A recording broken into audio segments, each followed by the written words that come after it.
Hi, and welcome to this Tara Sharma Show Baby Dove special episode.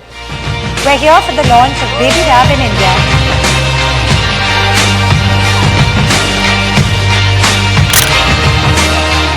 And we're going to have a really interesting panel discussion with some wonderful guests.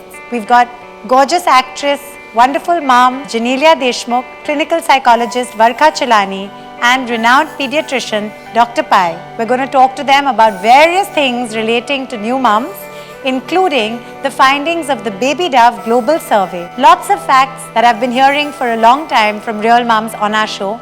Also some new information that I didn't know. So there's clearly a lot of interesting stuff to discuss. So we hope you enjoy this episode, and as always, do keep interacting with us, and see you then. Welcome to this very, very exciting afternoon. I think everyone here knows that Dove is iconic. It's got 60 years of heritage. It's a brand that's all about real women, real beauty. And what's really exciting is that Baby Dove is going to be talking about new things for new mothers, and it also has a very strong emphasis on being real. And I'm so excited that Baby Dove, when they approached me to be part of this event, I felt that they were saying exactly what I've been saying for 7 years, They were talking about the fact that we as parents, as moms and dads, should trust ourselves more. We should throw away all this anxiety that people create around parenthood, and we should stop aspiring to be a perfect mom, because at the end of the day, in many ways, there is no such thing as perfect. We're all real moms. And I'd like to go a step further and say every real mom is a perfect mom to their own child. So we'd like to now invite the Vice President of Skincare, Hindustan Unilever, Prabha Narasimhan, to tell us a little bit more about Baby Dove. Thank you, Tara. What a lovely introduction, and I couldn't have put it better myself, and maybe I should just get off the stage immediately. This is a really big moment for us at Hindustan Lever. This is our first foray into the baby care category, and we enter with a brand that obviously means a lot to us and a lot to consumers. Dove, like Tara has said, is an iconic brand, and to come in with Baby Dove as an introduction, this is the first market that we're going to bring in Baby Dove after our launch in Brazil, which was last year. The Baby Dove range of products are quite special because they have been formulated specially for the 0 to 2-year-old children. They are tested and clinically proven. But more important than the products is that they actually come with a very definitive point of view. As we've already discussed, having a baby is a really joyous moment, and I'm sure to all the mums and dads in the room, it would have been a real life-changing moment for each of you. But along with that life-changing moment, of course, comes the pressure of, am I doing it right? Am I treating my baby the best way possible? Am I giving the best care possible? And it does come with the pressure. And what Baby Dove would really, really like to do is to be the voice of encouragement, to tell mums that whichever way you choose to do it, your way is the right way. There isn't any such thing called a perfect mom. There isn't any such thing called the absolute right way to do it, because if there was, somebody would have discovered it and shared it by now, but there isn't. And whichever way you do it is the right way to do it. Let's hear a little bit from real mothers on their point of view. Thank you so much, Prabha. That was really interesting. Now we'd like to invite a very special guest who's a wonderful actress, a fabulous wife, a fantastic mom to her 2 gorgeous little boys, a dear friend. We've acted together a long time ago, way before we were married or had kids. So it's really a pleasure to have with us Janelia D'Souza. Please come. Jeans, as I call her. Like Tara said, we're mums today, but we've gone through the entire circle till now, I think, in our initial days. And firstly, I would like to congratulate Baby Dove for having this wonderful line that they are launching today. And I'm glad that they saw me as a mum to come here and be part of their event. Because yes, there is loads of anxieties, and all of us at some point in time get into this whole circle of, being extremely anxious and getting into zones of, am I doing the right thing or am I doing the wrong thing? And you need people who come out there and say that, no, we're with you, we hear you, we understand you, and we will do our best to make this ride much easier thank you, Baby Dove, for coming out with a new line of products that you can trust. So, lots of moms are going to have this assurance that this is going to be a good brand, and this is the brand that could probably be the future. Congratulations. Thank you so much, Jeans. And now, without much ado, we're going to unveil the products. So Baby Dove is going to take big steps into India through this wonderful window.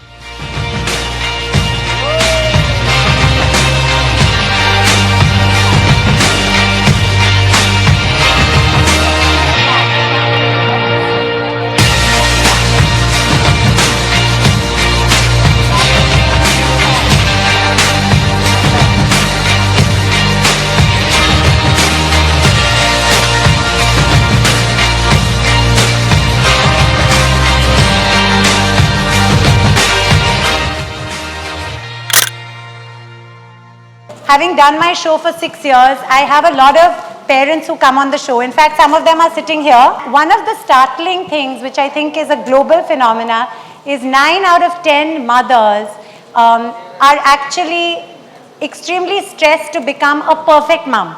Now, the whole fact that perfect itself is a subjective word, and what is perfect, the fact that this is something that causes so much anxiety is really startling. A few really strange or interesting statistics that came out of this was that India actually has the highest number of women, 54% of women who actually want to go back to work, which I thought was really interesting. But India also has the highest number of women, 67% of women who go back to work and feel guilty about it. So all these things I thought were really interesting, and again, because I do this on the show all the time, it was really nice to see numbers that validate so much of what we actually hear in real life. So to talk more about this, we'd like to invite renowned and wonderful clinical psychologist, Varkha Chelani. I've been associated with Dove for the Choose Beautiful campaign and also a Real Beauty campaign. What resonated with me when I was looking through the Real Mums Heard campaign, or rather study that they did across 6 countries, was something quite actually upsetting. Upsetting because as a professional therapist, I expect motherhood to be joyous, to be something which someone would celebrate. But instead, the statistics threw up tension, anxiety, mistrust, self-doubt, and instead of enjoying motherhood, I feel a lot of Indian mums particularly, in fact, as Tara said, 9 out of 10 are struggling to be perfect mums. Parenting is something to be enjoyed rather than constantly be worried about whether you're doing the right thing. I think I resonate with Dove and its point of view that let's all try and be real, relaxed mums rather than perfect, fraught with tension mums. So I look forward to being a part with Baby Dove. Thank you again, Hindustan Lever. And thank you, Tara, for the wonderful introduction. Thank you, Varkha. And now we'd like to invite a renowned pediatrician who's the former president of the Indian Pediatrics Association of Mumbai. We'd love to have Dr. Uday Pai. I've been a pediatrician for 28 years, and it probably makes me feel old because children who are born and who grew up with me are now come back as moms. So it becomes, I'm saying the second generation of them. And I'm also seeing with this second generation, I'm also seeing the changing way that the mom has been what they were 28 years back and what they are today. Now we as pediatricians are always at a disadvantage. What the disadvantage is, one, the child never complains. So we always have 2 sets of grandparents, maternal and the paternal, and the mother, and there are a lot of other people who keep complaining. So it becomes very tough. So we realize that the anxiety is not single. There are multiple issues to that anxiety. And it's not easy because, when we met at Dove, the first thing which came to mind is, Dove is in cosmetology. What are they doing in baby products? So like Genelia said, the first question and the first meeting I had with Hindustan Lever was with their research team. And when I spoke to the research team, I probably asked them, tell me each and every constituent of the product. I think they've taken extreme care to see that this product is absolutely for the baby and is going to be a good advantage because there is a 60-year-old heritage which is coming to all of us. Thank you very much once again. Thank you, Tara. Thank you, Hindustan. Thank you, thank you.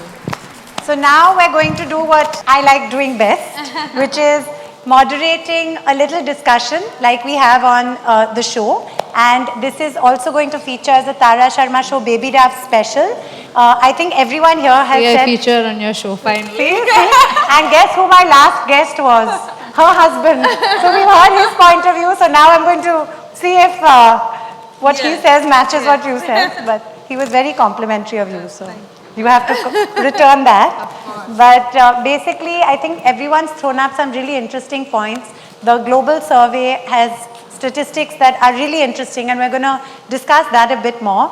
We're also going to then open it up to all of you. So if you have any burning questions, as I said, some people here have been on the show. I can see one right there, Ruchi, of First Moms Club. So we've got lots of, I know, mummy communities and people who are experts in the field. Another thing I always say when I host my show is, I'm no expert. I'm a regular mom. I'm learning all the time. I make millions of mistakes. I question myself all the time. My kids are now 5 and 7. Just last night I was almost in tears because I did something that I think was wrong. And my husband had to say, relax. And now that my kids are older, they say, Mama, chill. So I think, you know, this anxiety kind of does go with you. So I think we'll start with this anxiety question. So Jean, starting with you, when you were pregnant and perhaps soon after you had your first son, did you have anxiety? Did you feel people would stress you? Sometimes almost intentionally, you know, people coming to say, are you ready? Are you prepared? Yeah. Did that happen? You know, Tara, even if they didn't do it intentionally, by a certain conversation in the room, when everyone's discussing about certain things, you're like, am I doing the right thing? Because maybe I'm not doing what that mom is doing. I think it's nice to question yourself once in a while.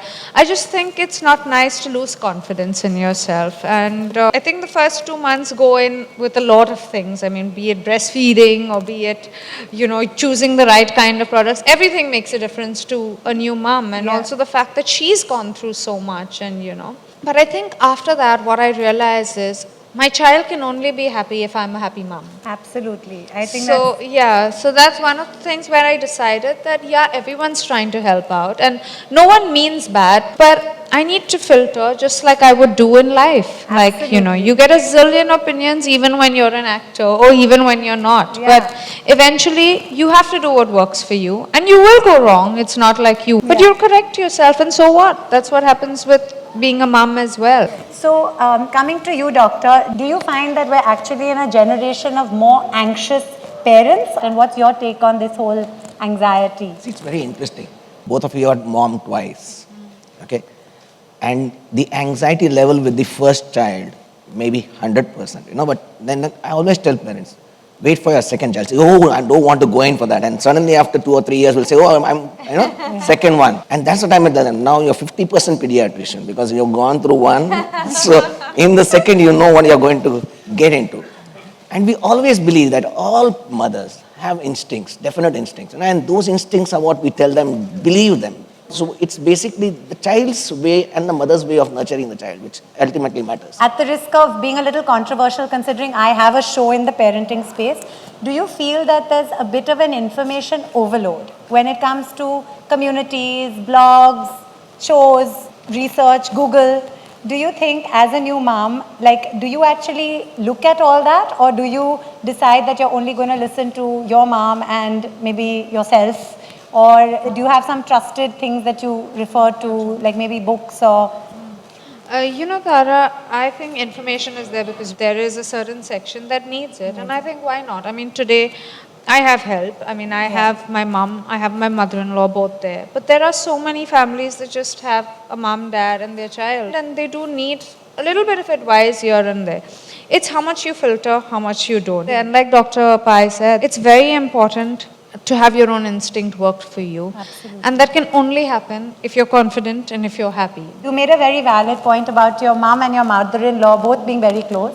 I know that your home is a little like a nursery school with 6 kids and, you know, 3 sets of families with your mother-in-law, which is great. I know you guys get on very well, and she gives you good advice as well. But coming to one of the statistics from the survey, which said that 66% of real Indian moms said that their mother-in-law and their mother's views are often conflicting.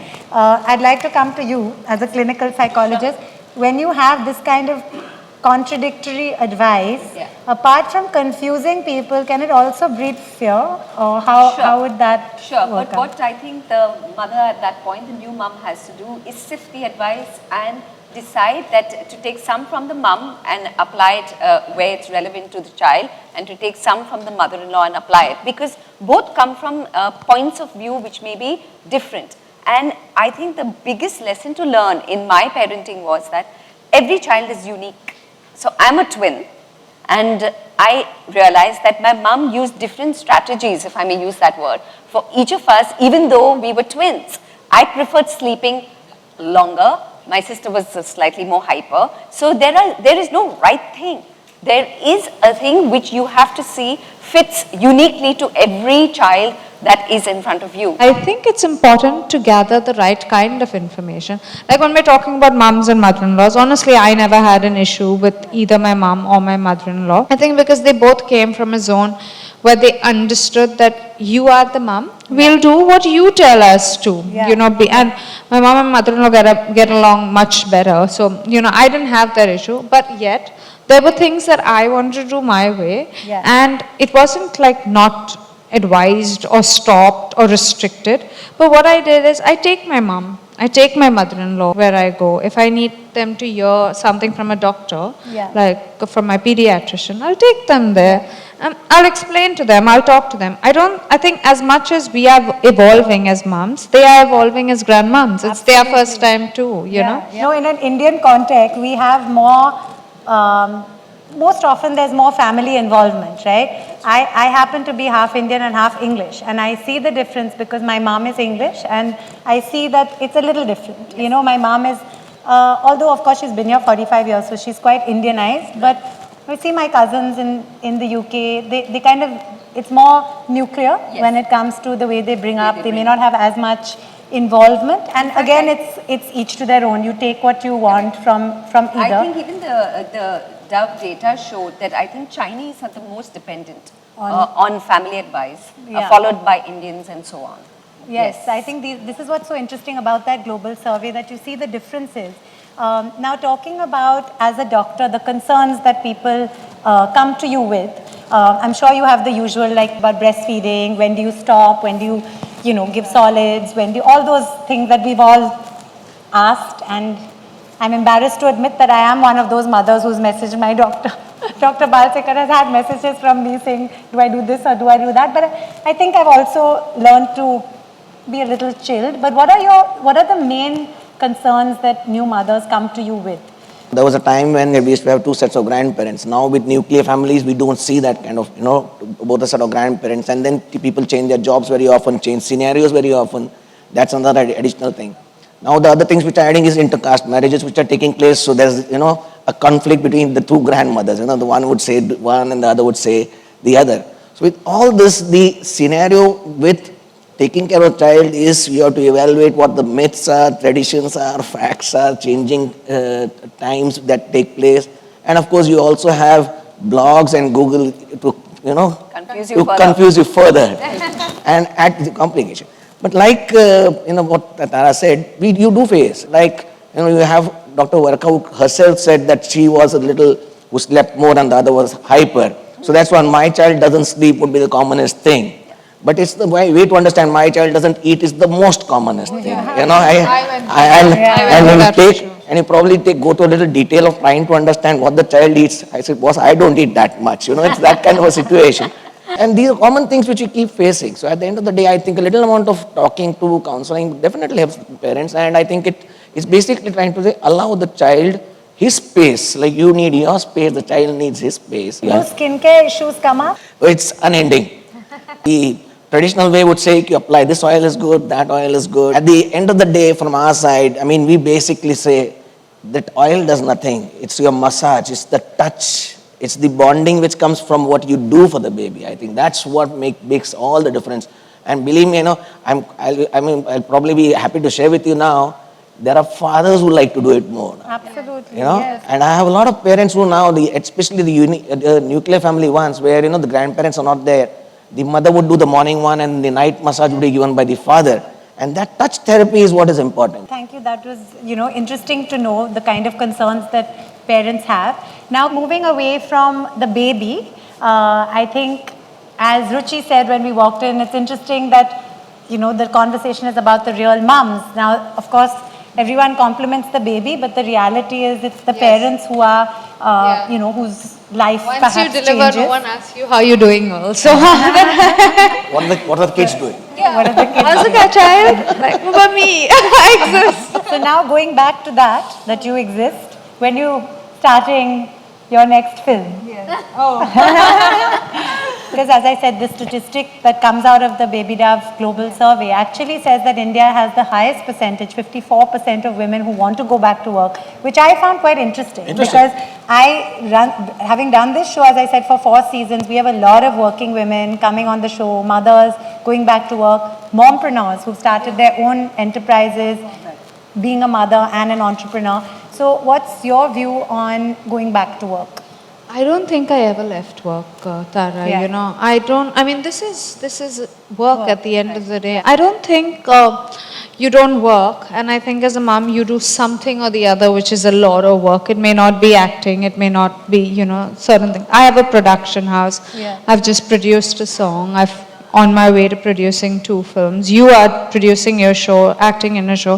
So I think we all work. Maybe the nature is a bit different. Yeah. Like, I'd be grateful to do a film today also. And the thing is, it's no more that you can't do it. Like both of us do. We take our children everywhere. Yeah. Like, I was shooting on Sunday. He was there on sets both my children. Yeah. So every time I needed to feed, I would do that. And I think women in general can multitask so well. Absolutely. That you never really, have a problem.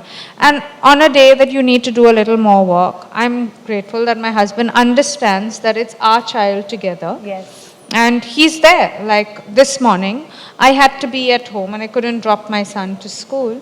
He did it. Yeah. He does it every morning. He wakes up early, though he has worked the rest of the day, because he does understand that I wake up in the middle of the night as well. Yeah. And I think once you have that kind of thing going, and you can do anything at any point in time. Yeah, sure, maybe it's a bit restrictive and you can't go out on a Wednesday or a Friday, but so what? Yeah, I mean, I don't think that's a bad thing. You stop even wanting to, actually. Yeah, you stop wanting to. You'll still enjoy a Saturday better. Yeah. You'll enjoy Monday probably better when you go out. Yeah. It's just about being content, I think, at the end of the day. Yeah. So though this entire process looks all complex and, crazy, and you can't work and you can't do this and you're doing the wrong thing and it's really simple. It's just up to you to make it that simple. Yeah, I think that's a very valid point, that having a positive attitude goes a long way. Like, I am someone who I like to always look at the bright side, and I think that does solve a lot. I definitely think.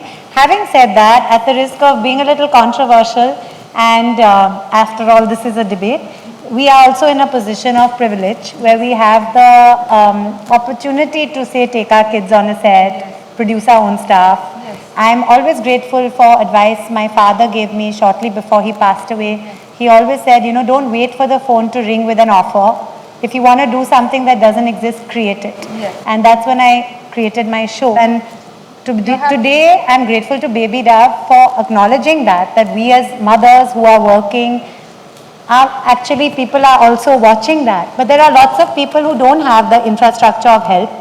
What happens to women who may not have that and who want to go back to work? Right. Perhaps they have to leave the child at a creche, or they have to leave a child somewhere, where the global study also reveals that India has the highest percentage of women who feel guilty. 67% of women feel guilty. People like us, fortunately, touch wood, don't. But I feel guilty as well. You do? Like right now when I'm here and my child is at home, I feel guilty, but I feel that's an emotion and that's fine. Yeah. Like, So I guess as a professional therapist, I think mums have to first realize that they are individuals and people first, before they take multiple roles, before they become daughters, sisters, wives, daughter-in-laws and mums. And I think if I underscore that, And I think Dove's point of view is exactly that, that in some of the studies, they found that a lot of mums are feeling extremely guilty about the fact that they are even asking for me time. Yeah. But as Janelia somewhere in the past mentioned, that if you're not a happy person, you definitely cannot be a happy mum. Yeah. Okay, happy parenting, joyful parenting, confident parenting comes from basically being confident and self-assured and self-trusting of your intrinsic, worth and your intrinsic philosophy of what you want to be as a person. Yeah. And I think once that is in place, yes, it's always a tug of war that, what should my priority be at this point? So I would say, as a working mom, my daughter just finished her grade 10 examinations, and I told her, just tell me what is your schedule for your ICSE examinations, because I want to take leave. She looked at me and she said, Mom, what do my studies have to do with your career? Please go, do your work and travel wherever you have to for whatever events or whatever other seminars that you have to attend. Why? Because I think the general trust that, you do your work, I'll do my work, and I think the child needs to recognize the mother as an entity in her own right. Yes. I agree with you totally. In fact, I think you've really brought up your daughter well if she gives you that kind of advice, because that's what, like right now, we're bringing up Rian because he's at an age of, evolvement and changing. I realize that it's most important to give him the strength that he's an independent person, more than making him constant. He is dependent upon me by default, but he does things which amazes me and which I feel parenting is a learning process every single day, and it's just the most beautiful thing to learn from your children. Like little things, like when I see him struggling to say a word correctly because he's learning to say, I've forgotten that, I've forgotten all of this. And I think that's what's important. And I let him have his space. Like I don't have too many toys and stuff like that because I don't believe in that kind of childhood. I like him to run, I like him to play, so I teach him football and stuff like that. But I don't think it's wrong for someone else who believes that they need a lot of toys, because that's probably the way they were brought up, and they're doing fine in life as well. Yeah. And so, I guess yeah. that was the maybe Dove message, that there's no right way or wrong way. But just to come back to a question of guilt. So one caveat which I tell all my parents, I said, we mothers are very grandiose. We think we are totally responsible for our children. We are not. And I think if you can go home with that message today, that we are not totally responsible for our children, all the anxiety will vanish. Yeah. I think I've certainly learned a lot, and it reiterates so many of my beliefs. In fact, on my show, I say each to their own all the time. And it's great to find a brand, Baby Dove, that says pretty much the same thing. Thank you so much, Jeans, Varka, and Dr. Pai for being fabulous guests, and all of you for being a wonderful audience. What's so great about having this show is that it lives on in the digital space and on TV. So all of you out there, do watch, do write in to us with any feedback. Please do keep interacting, because it's you guys who are the real mums that Baby Dove is talking to too. Till we meet again, bye-bye.